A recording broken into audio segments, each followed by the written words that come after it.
오늘은 조선 역사상 가장 차갑고도 뜨거웠던 남자, 태종 이방원의 이야기를 해보려 합니다. 그가 왕권을 지키기 위해 흘려야 했던 수많은 피 중에서도 가장 잔혹하고 비극적이라 평가받는 사건이 있죠. 바로 자신의 가장 강력한 조력자이자 처남들이었던 여흥민 씨 사형제를 처단한 일입니다. 왜 그는 사랑하는 아내의 형제들을 차례로 죽음으로 몰아넣어야 했을까요? 그 잔혹한 선택 뒤에 숨겨진 왕의 고독 속으로 들어가 보겠습니다. 조선 건국 초기 이방원의 곁에는 늘 그를 위해 칼을 휘두르던 이들이 있었습니다. 그 중에서도 아내 원경왕후 민씨와 그녀의 형제들인 민무구, 민무질, 민무휼, 민무회는 이방원이 왕위에 오르는데 결정적인 역할을 한 1등 공신들이었습니다. 하지만 권력이라는 것은 참으로 묘합니다. 어제의 동지가 오늘의 적이 되고 가장 가까운 혈육이 가장 위험한 칼날이 되기도 하죠. 태종은 왜 자신을 왕으로 만든 그들의 목에 칼을 겨누었을까요? 첫 번째 이유는 바로 철저한 왕권 강화였습니다. 이방원이 왕위에 오른 뒤 처남인 민무구와 민무질의 권세는 하늘을 찌를 듯 했습니다. 하지만 이것이 비극의 시작이었습니다. 태종은 강력한 왕권을 꿈꾸는 사람이었습니다. 그는 왕권이 약해지는 가장 큰 원인을 외척의 간섭이라고 보았습니다. 고려 말의 혼란과 조선 건국 과정에서의 권력 다툼을 몸소 겪은 그에게 세력이 커진 처가 식구들은 나라의 뿌리를 흔들 수 있는 잠재적 반역자로 보이기 시작한 것입니다. 결정적인 사건은 이른바 선입파동에서 시작됩니다. 태종은 종종 왕위를 세자에게 물려주겠다는 선언을 하며 신하들의 충성심을 시험하곤 했습니다. 이때 민무구와 민무질 형제가 세자의 편에 서서 너무 일찍 기뻐하거나 자신들의 영향력을 확대하려는 기색을 보였습니다. 태종의 눈에 그들은 현재의 왕인 자신보다 미래의 왕인 세자를 등에 업고 권력을 독점하려는 야심가들로 비춰졌습니다. 내가 살아있는데 벌써부터 다음 왕을 끼고 권세를 부리려 하는가? 태종의 의심은 곧 확신이 되었고 1407년 민무구와 민무질은 유백길에 오르게 됩니다. 그리고 결국 사약을 받고 생을 마감하죠. 하지만 비극은 여기서 끝나지 않았습니다. 남겨진 두 동생 민무휼과 민무회 역시 태종의 칼날을 피할 수 없었습니다. 형들의 죽음 이후 그들은 숨죽이며 살았지만 태종은 결코 방심하지 않았습니다. 시간이 흘러 세자 양녕대군이 폐위될 위기에 처하자 태종은 다시 한번 민씨 집단을 주목합니다. 민무휼과 민무회가 세자에게 불손한 말을 했다는 죄목 혹은 세자의 잘못을 방조했다는 이유로 다시금 숙청의 도마 위에 오릅니다. 사실 그들이 지은 죄가 죽을 만큼 무거웠느냐에 대해서는 지금도 의견이 분분합니다. 하지만 태종에게 죄의 유무는 중요하지 않았습니다. 왕권을 위협할 가능성이 있는 싹은 아예 뿌리째 뽑아야 한다는 무서운 통치 철학이 작동하고 있었던 것이죠. 결국 사형제 모두가 형장의 이슬로 사라지게 됩니다. 이 과정에서 가장 고통받은 사람은 태종의 아내 원경왕후였습니다. 자신과 가문의 모든 것을 바쳐 남편을 왕으로 만들었건만 돌아온 것은 형제들의 몰살이었습니다. 부부 관계는 파탄났고 두 사람은 평생을 증오하며 보냈습니다. 하지만 역설적이게도 태종의 이 잔인한 숙청 덕분에 다음 왕인 세종대왕은 외척의 간섭 없이 소신껏 정치를 펼칠 수 있었습니다. 태종은 스스로 악마가 되어 아들을 위한 깨끗한 왕좌를 준비했던 셈입니다. 여러분은 어떻게 생각하시나요? 태종 이방원, 그는 잔혹한 살인귀였을까요? 아니면 국가의 기틀을 다진 냉철한 정치가였을까요? 자신의 아내와 평생 원수가 되면서까지 처남 사형제를 죽여야만 했던 그의 선택. 여러분이 만약 그 시대의 왕이었다면 국가의 안정과 가족의 정 사이에서 어떤 선택을 하셨을까? 우리가 매일 공기처럼 당연하게 쓰고 있는 한글. 참 쉽고 아름답지요? 하지만 이 28자가 세상에 나오기까지 한 남자의 시력이 통째로 타버려야 했다는 사실을 혹시 알고 계시나요? 오늘은 성군이라는 이름 뒤에 가려진 인간 이도의 처절한 사투와 눈물겨운 안질 투혼에 대해 이야기해보려 합니다. 이야기가 시작되기 전 구독과 알림 설정을 해두시면 산장의 귀한 이야기들을 놓치지 않고 받아보실 수 있습니다. 조선왕조실록 세종 23년의 기록을 보면 참으로 가슴 아픈 대목이 나옵니다. 왕이 안지를 얻어 한 걸음 앞에 사람도 알아보지 못했다. 지금으로 치면 시각장애 판정을 받을 만큼 심각한 상태였죠. 당시 세종대왕의 나이는 40을 겨우 넘긴 때였습니다. 세종대왕은 지독한 독서광이었습니다. 젊은 시절부터 촛불 아래서 밤새 글을 읽느라 눈은 이미 상할 대로 상해 있었고 여기에 당뇨 합병증까지 겹치면서 그의 눈은 늘 핏발이 서 있고 진물이 흘렀습니다. 낮에는 눈이 부셔 진물을 보지 못했고 밤에는 등불 아래서 글자를 연구하느라 시력이 바닥까지 떨어졌습니다. 의원들은 절대로 그를 보지 말고 쉬어야 한다고 간청했습니다. 하지만 세종은 말합니다. 내가 눈이 어두워 아무것도 보지 못하게 될까 두려운 것이 아니라 내 백성이 무지함에 갇혀 제 뜻을 펴지 못할까 그것이 더 두렵다. 여러분 생각해 보세요. 몸이 아픈 것도 서러운데 주변의 모든 사람이 내가 하는 일을 반대한다면 어떨까요? 당시 기득권 세력이었던 사대부들은 오랑캐의 글자를 만든다며 세종을 압박했습니다. 신하들은 상소문을 올리며 왕의 고집을 꺾으려 했죠. 낮에는 신하들과 설전을 벌이고 밤에는 홀로 촛불을 뜹니다.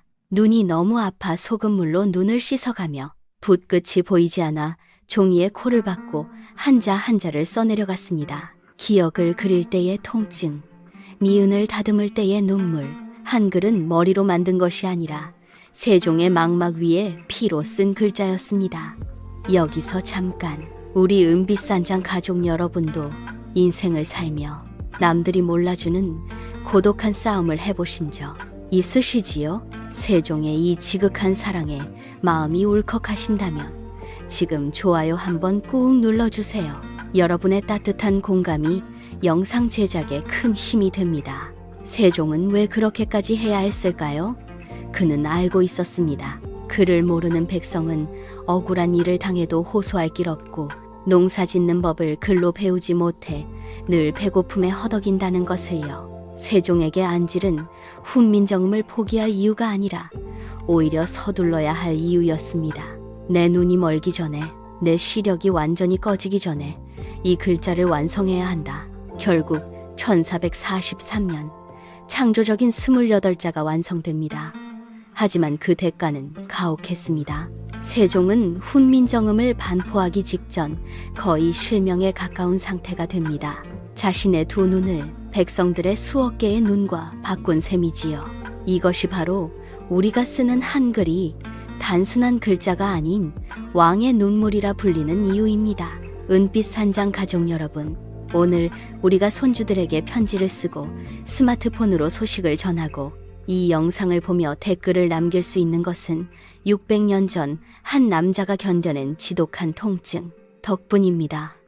세종대왕은 우리에게 단순히 글자만 주신 것이 아닙니다. 너희는 소중한 존재다. 너희의 목소리를 가져라라는 따뜻한 위로를 주신 것입니다. 오늘따라 우리가 쓰는 이 한글이 더욱 귀하게 느껴지지 않으신가요? 오늘 준비한 이야기는 여기까지입니다. 세종대왕의 눈물겨운 사연을 들으시고 어떤 생각이 드셨나요? 세종대왕님 고맙습니다 라는 짧은 인사도 좋고 여러분의 마음을 댓글로 자유롭게 남겨주세요. 하나하나 소중히 읽고 답해드리겠습니다. 오늘 영상이 유익하셨다면 주변 분들께도 많이 공유해 주시고요. 은빛산장은 앞으로도 우리 어르신들의 삶에 깊이를 더하는 귀한 이야기로 찾아오겠습니다. 오늘도 건강하고 평온한 하루 보내시길 바랍니다. 지금까지 은빛산장이었습니다. 감사합니다. 1457년 음력 10월 24일 강원도 영월 17살 소년이 사약을 받습니다. 그의 이름은 이홍이 조선의 제6대 임금 단종. 그리고 그 사약을 내린 사람은 다름 아닌 그의 숙부였습니다. 권력은 피보다 진합니다. 오늘은 같은 피를 나눈 숙부와 조카의 이야기입니다. 구독과 알림 설정 먼저 해두시고 시작하겠습니다. 세종대왕의 장남은 문종, 둘째 아들이 바로 수양대군입니다. 수양대군은 어릴 때부터 남달랐습니다. 학문을 좋아한 형 문종과 달리 무인 기질이 넘쳤고 지편전 학사들과도 폭넓게 교류했습니다. 그 인맥이 훗날 정변의 씨앗이 됩니다. 반면 단종은 태어나는 순간부터 혼자였습니다. 어머니는 출산 하루 만에 숨졌고 아버지 문종은 재위 2년 만에 세상을 떠났습니다. 1452년 12살 소년이 조선의 왕이 되었습니다. 초등학교 6학년 나이에 아무런 보호막 없이 문종은 죽어가면서 황보임, 김종서 등 원로 대신들을 불러 유언을 남겼습니다. 경들이 내 아들을 도와주시오. 아직 어리니 나랏일을 잘 보살펴 주시오. 이후 조정은 사실상 황보임과 김종서가 이끌었습니다. 수양대군 입장에서 생각해보세요. 자신은 세종의 아들이고 왕족 중 가장 능력 있다는 소리를 들었습니다. 그런데 조정은 신하들이 쥐고 흔들고 어린 조카는 허수아비 왕이 되어가고 있습니다. 그는 정말 나라를 걱정했을까요? 아니면 권력욕이었을까요? 여러분의 생각을 댓글로 남겨주세요. 1453년 10월 10일 밤 조선의 역사가 바뀝니다. 수양대군은 신복들과 거사를 결의하고 직접 김종서의 집으로 찾아갑니다. 대감, 드릴 말씀이 있어 왔습니다. 그 순간 철퇴가 날아들었습니다. 그날 밤 황보인을 비롯한 고명대신들이 차례로 제거됐습니다. 새벽이 되어서야 수양대군은 단종에게 보고합니다. 영모를 평정해 싸웁니다. 단종은 어쩔 수 없이 수양대군을 영의정으로 임명했습니다. 단 하룻밤이었습니다. 문종이 죽어가며 손수, 내 아들을 부탁한다고 했던 그 신하들이 모두 사라진 겁니다. 기록에는 단종이 그 밤 아무 말도 하지 않았다고 나옵니다. 13살 소녀는 울지도 못했을 겁니다. 계유정난 2년 후인 1455년 수양대군은 단종에게 왕위를 넘겨달라 합니다. 15살 단종은 거절할 수 없었습니다. 계유정난을 이미 눈앞에서 봤으니까요. 역사는 이것을 양위라 기록하지만 그 선택이 과연 자유로웠을까요? 수양대군은 세조가 됩니다. 조선 제7대 임금, 이듬해인 1456년 지편전 출신 성삼문, 박팽년 등 6신하가 세조를 제거하고 단종을 복위시키려 했습니다. 바로 사육신입니다. 거사는 실패했고 6명 모두 능지처참을 당했습니다. 끝까지 단종을 향한 충심을 버리지 않은 채로 1457년 세조는 단종을 노산군으로 강등시켜 강원도 영월 청령포로 유배 보냅니다. 청령포는 3면이 강이고 한 면은 절벽입니다.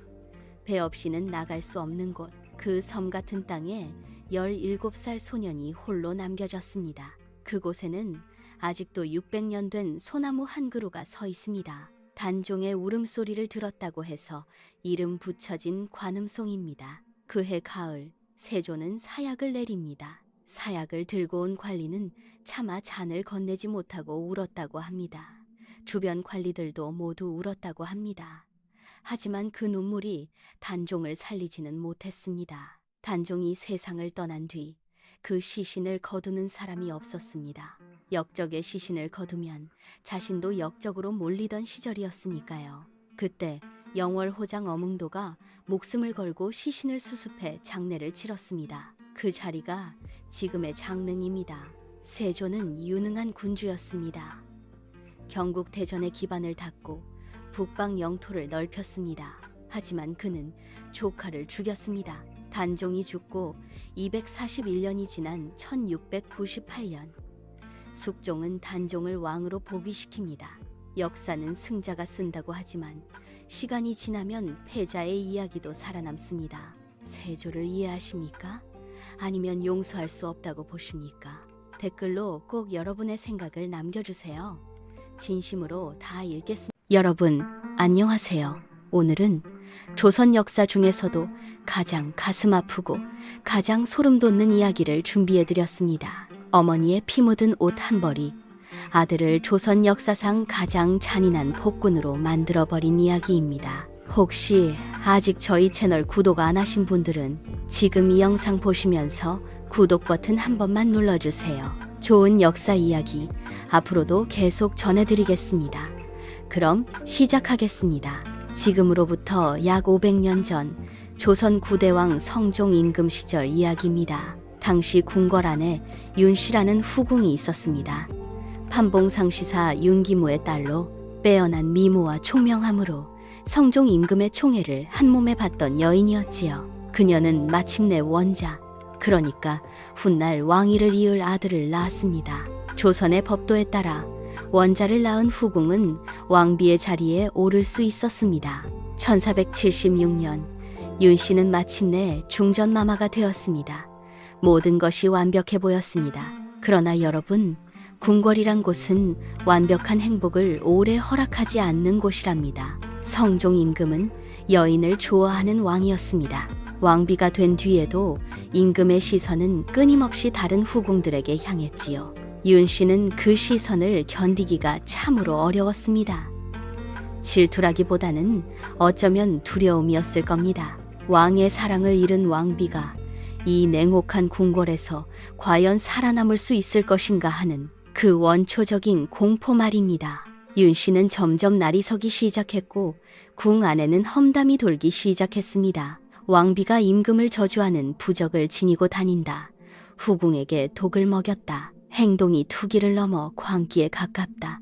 진실과 모함이 뒤엉킨 소문들이었습니다. 그러나 궁궐에서 소문이란 때로는 진실보다 더 큰 힘을 가지기도 하지요. 그러던 어느 날 밤 결정적인 사건이 벌어지고 말았습니다. 성종 임금이 왕비의 처소를 찾아갔습니다. 두 사람 사이에 어떤 말이 오갔는지, 어떤 감정이 폭발했는지 그 방 안의 일을 정확히 아는 사람은 없습니다.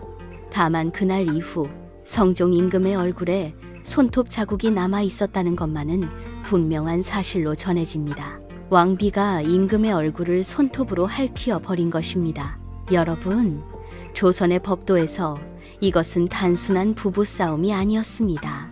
신하들도 함부로 건드릴 수 없는 천자의 얼굴, 그 신성한 용안을 손톱으로 긁어버렸다는 것은 왕실에 대한 중대한 모독이었습니다. 대신들이 일제히 들끓었습니다.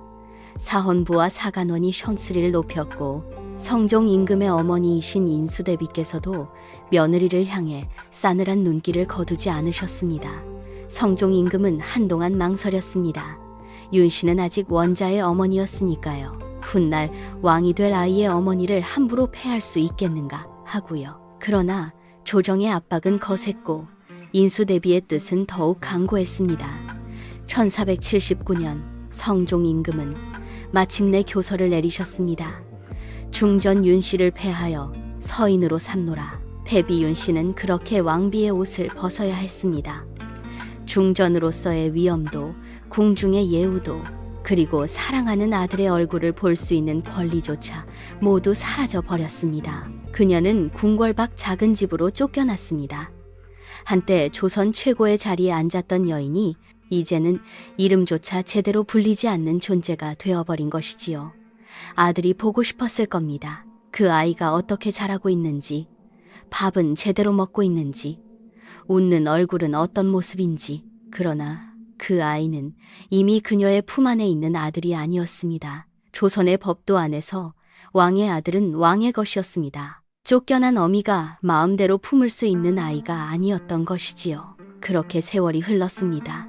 1482년 폐위된 지 3년이 지난 해였습니다. 성종 임금은 결국 결단을 내리셨습니다. 패비 윤씨를 이 세상에 살려두는 것이 왕실의 안위에 위험하다고 판단하신 것입니다.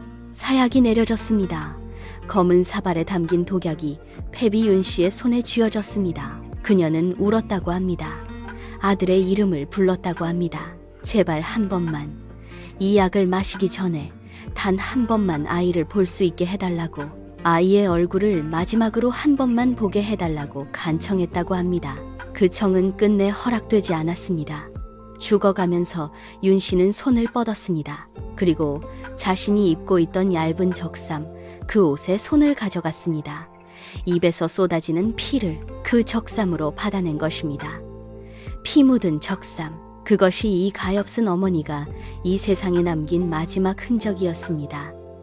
숨을 거두기 직전 그녀는 그 옷을 곁에 있던 사람에게 건네며 이렇게 부탁했다고 전해집니다. 언젠가 내 아들에게 전해주세요. 이 어미가 이렇게 죽었다는 것을 반드시 알게 해주세요. 여러분, 잠깐 여기서 한번 여쭤볼게요. 지금 이 이야기 어떻게 들으셨나요? 이 어머니의 마음이 얼마나 가슴 아프게 느껴지셨는지요? 아직 구독 안 하신 분들, 지금 구독 버튼 눌러주시면 이런 역사 이야기를 앞으로도 계속 받아보실 수 있습니다. 그리고 좋아요 버튼도 한번 눌러주시면 저희한테 정말 큰 힘이 된답니다. 자, 그럼 계속 이어가겠습니다. 이제부터가 진짜 소름 돋는 부분입니다. 윤 씨가 사약을 받고 세상을 떠나던 그 해, 아들의 나이는 겨우 6살이었습니다. 그 어린아이는 어머니가 돌아가셨다는 사실조차 제대로 알지 못했습니다. 아니, 어머니가 폐비가 되었다는 것조차 이해하기 어려운 나이였지요. 성종 임금은 엄명을 내리셨습니다. 폐비에 관한 일을 입에 올리는 자는 엄벌에 처한다고요. 아이가 어머니에 대한 진실을 알게 되는 것은 왕실 입장에서 너무나도 위험한 일이었으니까요. 아이는 무럭무럭 자랐습니다. 세자가 되었습니다. 그리고 1494년 성종 임금이 승하하시자 마침내 왕위에 오르게 됩니다. 조선의 10대 왕 연산군.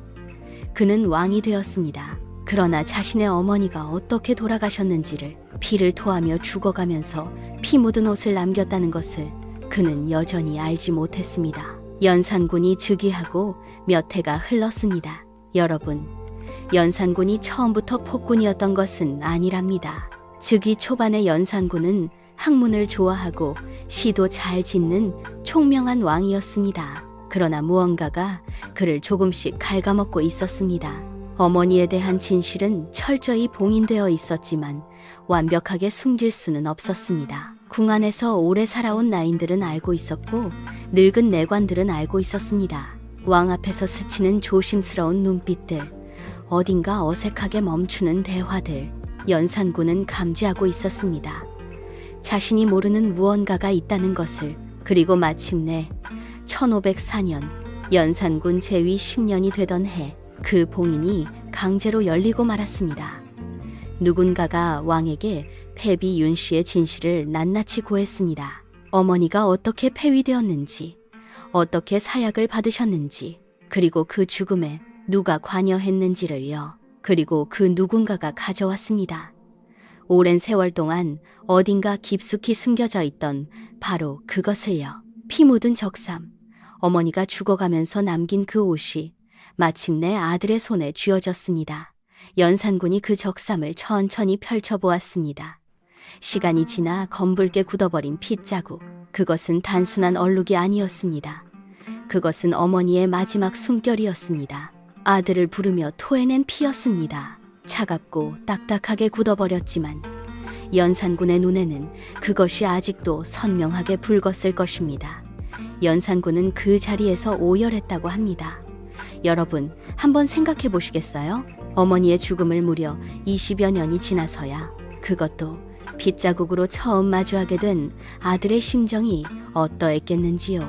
그 울음은 단순한 슬픔이 아니었습니다. 슬픔은 곧 분노가 되었고, 분노는 곧 걷잡을 수 없는 광기가 되어버렸습니다. 누가 내 어머니를 죽였느냐? 1504년 갑자사화가 일어났습니다. 연산군의 분노는 거대한 폭풍이 되어 조선 조정을 송두리째 휩쓸었습니다. 폐비 윤 씨의 폐위와 사사에 찬성했던 신하들, 그 일을 묵인했던 자들, 알면서도 왕에게 알리지 않았던 자들을 연산군은 모조리 끌어냈습니다. 그런데 여러분, 이미 돌아가신 분들도 용서를 받지 못했습니다. 부관참시, 즉 무덤을 파헤쳐 시신을 베는 형벌이 내려진 것입니다. 이미 세상을 떠난 신하들의 뼈까지 능욕을 당했습니다. 그리고 연산군의 분노는 한 곳으로 집중되었습니다. 바로 인수대비, 자신의 할머니였습니다. 성종 임금의 어머니이자 패비 윤씨를 가장 강하게 몰아붙인 장본인이라고 여겨진 분이었습니다. 연산군은 인수대비의 처소로 찾아갔습니다. 그날 그 안에서 무슨 일이 벌어졌는지 차마 입에 담기 어려운 기록들이 전해집니다. 그 충격으로 인수대비께서는 얼마 지나지 않아 세상을 떠나셨습니다. 궁궐 안에 피가 흘렀습니다. 갑자사화 이후 연산군의 폭정은 더욱 심해졌습니다. 성균관을 유흥장으로 바꾸었고 사냥터를 넓히기 위해 백성들의 집을 허물었으며 전국에서 미녀들을 뽑아 궁으로 들였습니다. 흥청망청이라는 말 다들 아시지요? 바로 이때 생긴 말입니다. 연산군이 불러들인 기녀들을 흥청이라 불렀는데 그들과 흥청거리며 재물을 낭비했다 하여 흥청망청이라는 표현이 생겨난 것입니다. 신하들이 간언을 올리면 죽였습니다. 직언을 하는 자는 혀를 잘랐습니다. 조정 전체가 공포로 마비되었습니다. 그러나 광기에는 끝이 있었습니다. 1506년 신하들이 마침내 들고 일어섰습니다. 중종 반정이 일어난 것입니다. 연산군은 왕위에서 쫓겨났습니다. 강화도로 유배된 그는 그해 병으로 세상을 떠났습니다. 나이 31, 참으로 짧은 생이었습니다. 여러분, 피 묻은 적삼 한 벌이 조선의 역사를 바꿔버렸습니다. 어떤 분들은 말씀하십니다. 연산군의 광기는 처음부터 그의 안에 있었던 것이라고, 적삼은 그저 핑계였을 뿐이라고요. 또 어떤 분들은 말씀하십니다.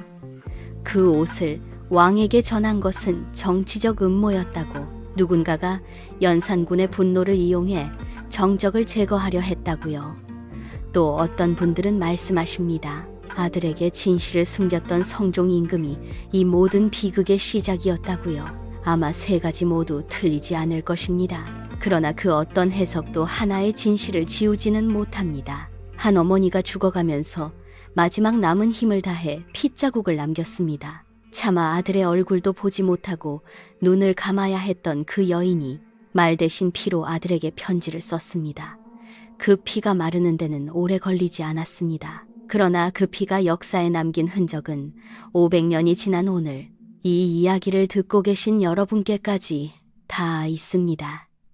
창경궁의 봄밤은 오늘도 조용합니다. 그러나 그 옛날 담장 너머 어딘가 오래된 나무들 사이에 아직도 그 어미의 울음이 스며 있을 것 같은 기분이 드는 것은 아마 이 이야기를 아시는 분들만이 느낄 수 있는 감각일 것입니다. 1452년 12살의 어린 왕 단종이 즉위했습니다. 아버지 문종은 병약했고 어머니 현덕왕후는 단종을 낳다가 세상을 떠났습니다. 어미도 없고 아비도 일찍 잃은 소년 임금, 그 뒤에는 숙부 수양대군이 서 있었습니다. 1453년 수양대군은 계유정난을 일으켜 권력의 핵심 인사들을 숙청했습니다. 그리고 1455년 단종은 삼촌에게 왕위를 내주어야 했습니다.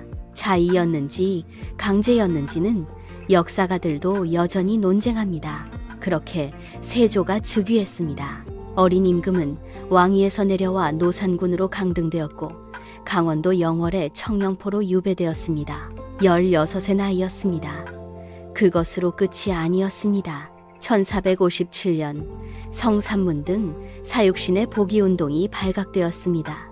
세조는 철저히 응징했고 결국 단종마저 사약을 내려 죽게 했습니다. 역사는 이를 두고두고 비극으로 기억합니다. 단종이 죽고 얼마 지나지 않아 세조에게 기이한 일이 생기기 시작했다고 전해집니다. 꿈속에 현덕왕후가 나타났다는 것입니다.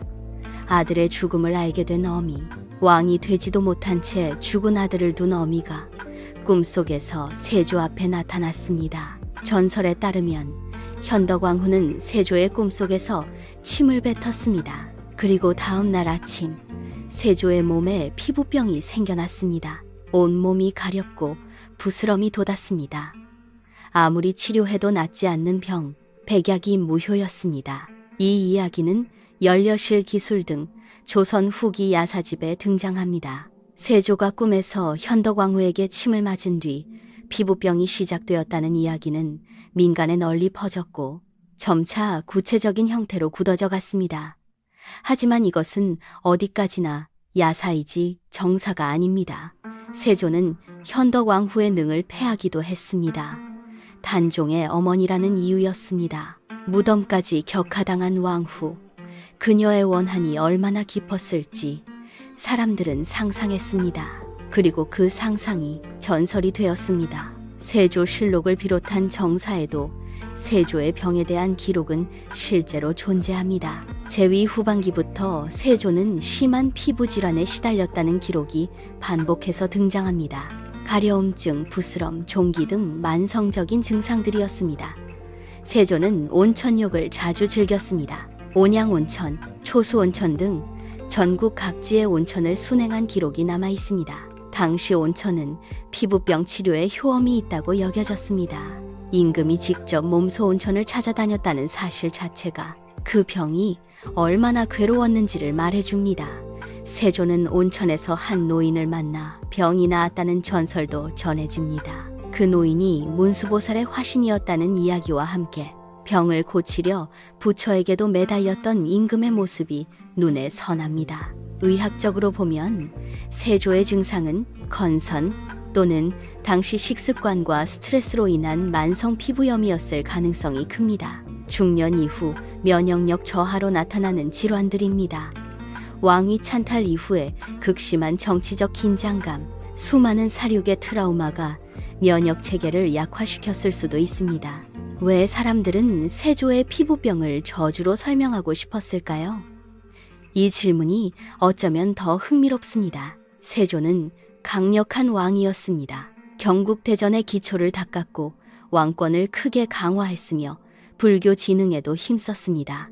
능력 있는 군주였습니다. 하지만 그 권력의 출발점에는 어린 조카의 죽음이 있었습니다. 그 사실은 지울 수 없었습니다. 백성들은 그 죄를 하늘이 묻는다고 믿었습니다.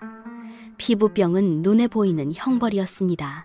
임금의 몸에 새겨진 죄의 표시, 저주라는 해석은 어찌 보면 도덕적 정의의 서사였습니다. 악한 자는 반드시 벌을 받는다. 역사는 그렇지 않더라도 전설은 그렇게 작동합니다.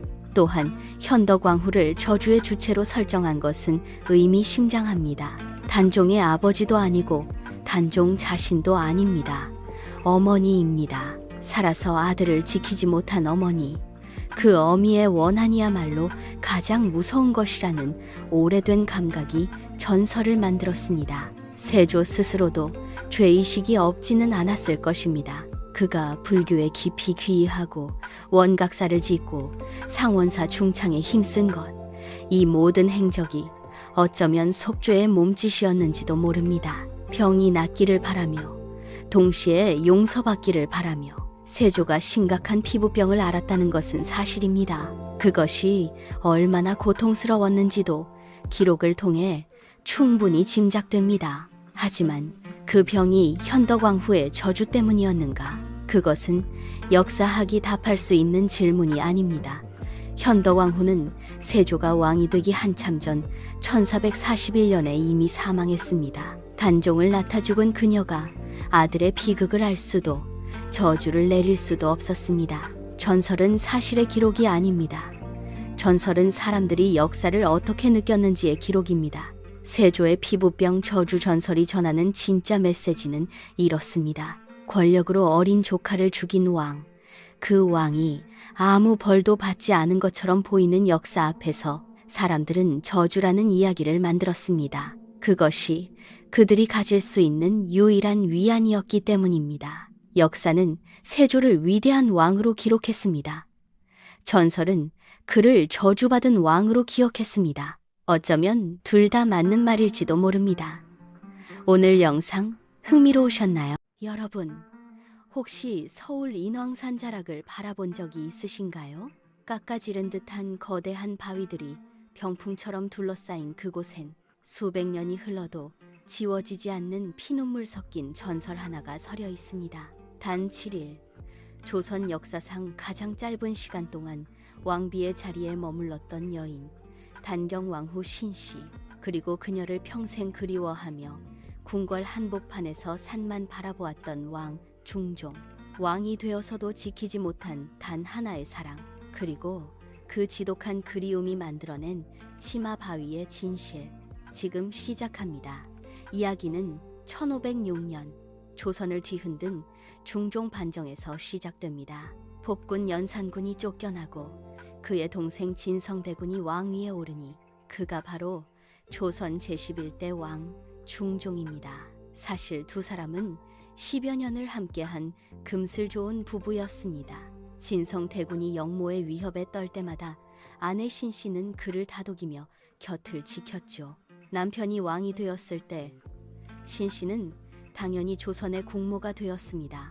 하지만 그 기쁨은 채 일주일도 가지 못했습니다. 반정을 성공시킨 공신들에게 신씨는 눈엣 가시였습니다. 그녀의 아버지가 연산군의 처남이자 최측근이었기 때문이죠. 역적의 딸을 왕비로 둘 수는 없습니다. 당장 폐위하소서. 공신들의 압박은 서슬퍼런 칼날처럼 중종을 조여왔습니다. 당시 중종은 갓 왕위에 오른 힘없는 임금이었습니다. 자신을 왕으로 만들어준 공신들의 말을 거역할 힘이 없었지요. 결국 중종은 피눈물을 흘리며 사랑하는 아내를 궁 밖으로 내쫓는 교지에 서명하고 맙니다. 궁궐문을 나서는 신씨의 뒷모습을 보며 중종은 무슨 생각을 했을까요? 신씨는 인왕산 자락 아래에 사가로 거처를 옮겼고 두 사람 사이엔 거대한 궁궐 담장과 인왕산의 험준한 바위들이 가로막혔습니다. 하지만 몸이 멀어진다고 마음까지 멀어질 순 없었습니다. 중종은 아내가 그리울 때마다 경복궁 경회루에 올라 인왕산 쪽을 하염없이 바라보았습니다. 왕이 시름에 잠겨 산만 보고 있다는 소문은 곧 대궐박 신씨의 귀에도 들어갔습니다. 자신 때문에 상심해 있을 남편을 위해 신씨가 할 수 있는 일은 오직 하나뿐이었습니다. 그녀는 대궐에서 입고 나왔던 붉은 치마를 가져와 인왕산의 널따란 바위 위에 펼쳐놓았습니다. 전하, 소첩은 이곳에서 잘 지내고 있습니다. 그러니 부디 기운을 내소서. 멀리 경복궁에서도 잘 보일 수 있도록 그녀는 매일 아침 바위 위에 치마를 널었습니다. 비가 오나 눈이 오나 신씨의 붉은 치마는 바위 위에 핀 한 송이꽃처럼 중종을 위로했습니다. 중종 역시 멀리서 반짝이는 그 붉은 빛을 보며 아내가 무사함을 확인하고 눈시울을 붉혔죠. 이 애절한 신호는 하루 이틀로 끝나지 않았습니다. 무려 38년, 두 사람은 죽을 때까지 단 한 번도 서로의 손을 다시 잡지 못한 채 오직 바위 위 치마 한 자락으로 서로의 안부를 물었습니다. 1544년 중종은 마지막 순간까지 신씨를 그리워하며 세상을 떠났습니다. 죽기 직전 그녀를 다시 보고 싶어 했다는 기록이 전해지지만 결국 그 소원은 이루어지지 않았습니다. 오늘날 우리가 보는 인왕산 치마 바위는 단순한 바위가 아닙니다. 그것은 비정한 권력 앞에 무너진 한 남자의 무력함이자 평생을 바쳐 사랑을 증명했던 한 여인의 거대한 그리움의 기록입니다. 여러분은 어떻게 생각하시나요? 사랑하는 사람을 바로 눈앞에 두고도 바위 위 치마로만 안부를 물어야 했던 그 38년의 세월, 그 지독한 그리움을 우리는 감히 상상이나 할 수 있을까요? 오늘 들려드린 인왕산 치마바위 이야기가 여러분의 가슴에 작은 울림을 주었다면 구독과 좋아요로 은빛 산장의 등불을 밝혀주세요. 여러분의 응원은 제가 더 깊고 진한 역사의 비밀을 찾아오는데 가장 큰 힘이 됩니다. 만약 여러분이 그 시대의 중종이었다면 권력을 위해 사랑을 포기하셨을까요? 아니면 모든 것을 걸고 그녀를 지키셨을까요? 여러분의 소중한 생각을 댓글로 남겨주세요. 여러분, 인생을 살다 보면 참 많은 사람을 만나게 되지요. 그런데 500년 조선 역사 속에서 왕이 아니었음에도 왕보다 더 강한 서슬을 퍼렇게 세웠던 한 여인이 있었습니다. 세자를 죽음의 문턱까지 몰아넣고 대신들을 손바닥 위에 올려두고 흔들었으며 유교의 나라에서 불교를 다시 일으킨 여인, 심지어 자신의 친아들이자 임금이었던 명종마저 그 품 안에서 벗어나지 못하게 했던 사람, 그 이름은 바로 문정왕후 윤씨입니다. 오늘 우리는 한 여인의 야망과 그 뒤에 가려진 고독, 그리고 권력의 덧없음을 함께 들여다보려 합니다. 이 이야기는 웬만한 드라마보다 더 치열하고 또 우리네 인생만큼이나 복잡합니다. 이야기는 1501년으로 거슬러 올라갑니다. 파평 윤씨 가문의 딸로 태어난 그녀는 명문가 출신답게 17의 어린 나이에 중종의 세 번째 왕비가 되어 궁궐에 들어옵니다. 그런데 말이 좋아 왕비지 당시 상황은 그리 녹록지 않았습니다. 이미 앞선 두 왕비가 폐위되거나 세상을 떠난 빈자리였고 무엇보다 중종에게는 전임 왕비가 낳은 세자 호가 이미 버티고 있었으니까요. 문정왕후는 깨달았을 겁니다. 아들이 없는 왕비의 권력은 모래성일 뿐이구나. 그래서 그녀는 긴 세월을 참고 기다렸습니다. 오직 내 아들이 왕이 되는 그날만을 바라보며 말이지요. 기다림 끝에 1534년 드디어 아들 경원대군을 낳습니다. 이때부터 조선 조정은 거대한 폭풍 속에 휘말립니다. 세자편에 선 외삼촌 윤임의 대윤 세력, 그리고 문정왕후의 동생 윤원형을 중심으로 한 소윤 세력, 같은 성씨를 가진 두 가문이 오직 누가 다음 왕이 되느냐를 두고 피 튀기는 싸움을 시작한 겁니다. 기록에 따르면 문정왕후는 그저 뒤에 숨어있지 않았다고 합니다. 임금 앞에서 세자의 허물을 들추며 은밀하게 마음을 흔들었지요. 어머니라는 이름으로 시작된 그 치맛바람은 이미 권력이라는 태풍으로 변하고 있었습니다. 중종이 세상을 떠나고 드디어 세자호가 왕위에 오릅니다. 그가 바로 인종입니다. 대윤의 세상이 온 듯했고 문정왕후는 이제 뒷방 늙은이 신세가 될 처지였지요. 그런데 기적이 일어난 걸까요? 아니면 비극이 시작된 걸까요? 어질기로 소문났던 인종은 왕위에 오른 지 고작 8개월 만에 갑자기 승하하고 맙니다.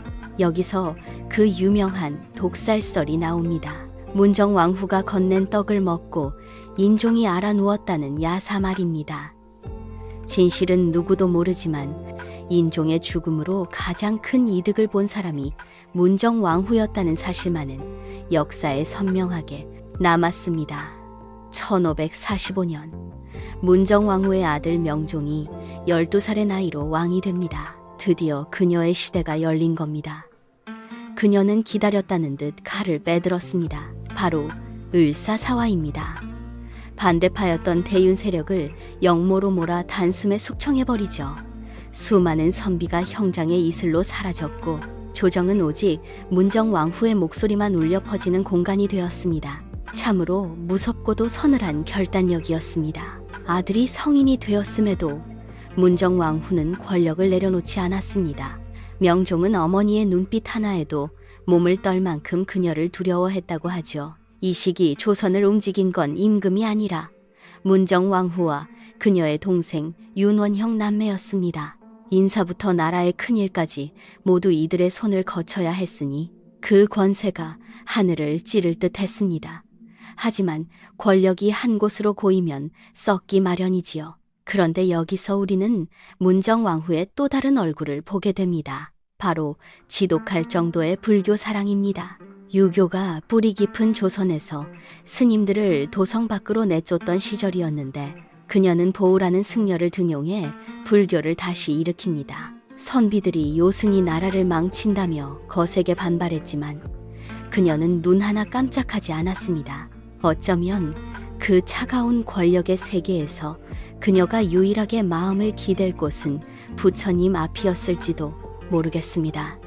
빛이 강하면 그림자도 깊은 법입니다. 동생 윤원형과 그의 첩 정난정의 횡포는 극에 달했고 나라는 뇌물과 탐욕으로 물들었습니다. 백성들의 삶이 오죽팍팍했으면 이때 의적 임꺽정이 나타나 조정을 뒤흔들었겠습니까? 문정왕후는 최고의 권력을 가졌을지 모르나 그 권력이 백성들의 눈물 위에서 흔들리고 있었다는 사실은 미처 보지 못했던 모양입니다. 1545년 시작된 그녀의 천하는 20년 넘게 이어졌지만 1565년 문정왕후도 결국 세월의 흐름은 이기지 못하고 65세의 나이로 세상을 떠납니다.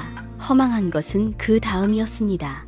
그녀가 숨을 거두자마자 그토록 아꼈던 동생 윤원형과 정난정은 쫓겨나 스스로 목숨을 끊었고 그녀가 세운 불교의 기틀도 순식간에 무너졌습니다. 오직 그녀 한 사람의 카리스마로 버티던 성벽이 주인이 사라지자마자 모래성처럼 허물어진 겁니다.